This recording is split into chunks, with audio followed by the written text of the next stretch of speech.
On connaît tous ce son, on l'entend partout, tout le temps. C'est la toux. On la considère souvent comme une simple gêne, mais et si c'était plus que ça? Et si c'était en fait un message codé de notre corps? Aujourd'hui, on va apprendre à le déchiffrer ensemble. Oui, qu'il s'agisse d'un petit raclement de gorge discret ou d'une quinte qui nous secoue de la tête aux pieds, chaque toux a sa propre histoire à raconter.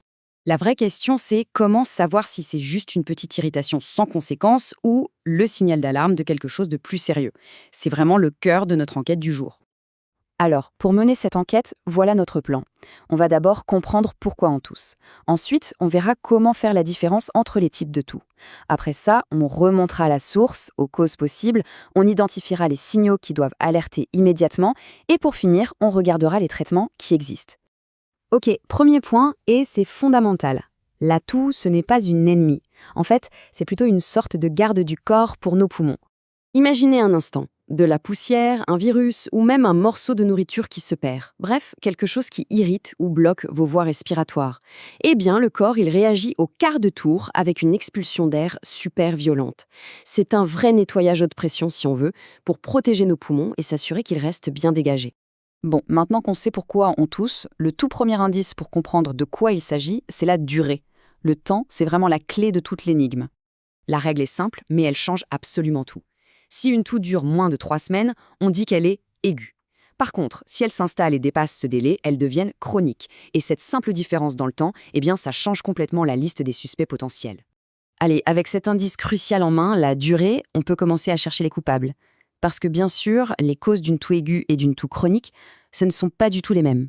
Pour une toux aiguë qui dure peu de temps, les suspects numéro 1, ce sont les infections virales, comme la bronchite par exemple. On pense aussi aux infections du nez, de la gorge, une sinusite, ce genre de choses. Mais attention, une toux qui arrive d'un coup peut aussi être le signe d'une crise d'asthme, de l'inhalation d'un corps étranger, ou plus rarement d'une urgence médicale plus grave. Maintenant, si la toux s'installe et devient chronique, l'enquête se complique un peu. L'asthme, il est toujours sur la liste des suspects. On a aussi la BPCO, cette maladie respiratoire chronique souvent liée au tabagisme. Parfois, la toux, c'est juste une séquelle, un souvenir tenace d'une grosse infection. On doit aussi explorer d'autres pistes, comme un écoulement nasal qui n'en finit pas, ou des maladies plus rares. Et bien sûr, il est crucial d'écarter toute pathologie plus sérieuse. Ok, on a notre liste de suspects habituels. Mais la question vraiment vitale, c'est à quel moment une toux passe du stade agaçant au stade urgence absolue. Là, il faut vraiment apprendre à écouter au-delà du son de la toux. Il faut chercher les autres signaux d'alerte que le corps nous envoie, parce que ce sont eux qui peuvent révéler une situation de détresse respiratoire. Voilà les signaux d'alarme qui ne pardonnent pas, qui demandent une action immédiate. Une coloration un peu bleutée des lèvres ou de la peau, c'est le signe d'un manque d'oxygène. La peau qui se creuse entre les côtes, ça montre que la personne lutte pour respirer. Une respiration qui devient très rapide ou au contraire très lente, des pauses respiratoires, un cœur qui s'emballe. Face à ces signes, il n'y a pas à hésiter, c'est une urgence vitale. Alors, qu'est-ce qu'on fait? Comment on traite tout ça?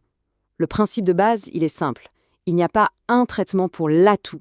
Il y a un traitement pour chaque cause de toux. L'erreur la plus fréquente, c'est de vouloir faire taire la toux à tout prix. Mais souvenez-vous, c'est un signal d'alarme. Le but, ce n'est pas de couper l'alarme, c'est d'éteindre l'incendie. Le vrai traitement, le bon, il s'attaque toujours à la cause profonde. Prenons l'asthme, par exemple. Le traitement a 2 volets. Pour la crise, quand ça ne va pas, on utilise un bronchodilatateur d'urgence, la fameuse ventoline. Ça agit comme un déboucheur, ça ouvre les voies respiratoires quasi instantanément. Et puis il y a le traitement de fond sur long terme. Là, on utilise des anti-inflammatoires inhalés comme le Flixotide pour calmer l'irritation chronique des bronches et empêcher les crises de revenir. Si on a affaire à une infection bactérienne, comme la coqueluche, là on change de registre. On passe aux antibiotiques, typiquement des macrolides. Mais le travail ne s'arrête pas là. C'est un vrai enjeu de santé publique, il est absolument crucial de traiter aussi l'entourage proche pour casser la chaîne de transmission. Pour des maladies chroniques, comme la dilatation des bronches, le défi est encore différent. Il faut imaginer que les tuyaux dans les poumons sont déformés de manière permanente. Du coup, le mucus stagne et ça devient un nid à microbes avec des infections à répétition. Le traitement, ici, vise donc à gérer ces infections et surtout à aider à drainer les poumons. Alors, pour résumer, retenons 4 points essentiels. D'abord, la toux est un réflexe de protection, c'est notre ami. Deuxièmement, le seuil des 3 semaines est le premier indice clé. Troisièmement, il faut toujours être à l'affût des signes de détresse qui sont de vraies urgences. Et enfin, le plus important, un bon traitement s'attaque toujours à la cause, jamais seulement aux symptômes. La prochaine fois que la toux se manifeste, au lieu de la voir comme une simple nuisance, essayez peut-être de l'écouter. C'est peut-être le premier dialogue et le plus sincère que votre corps essaye d'avoir avec vous.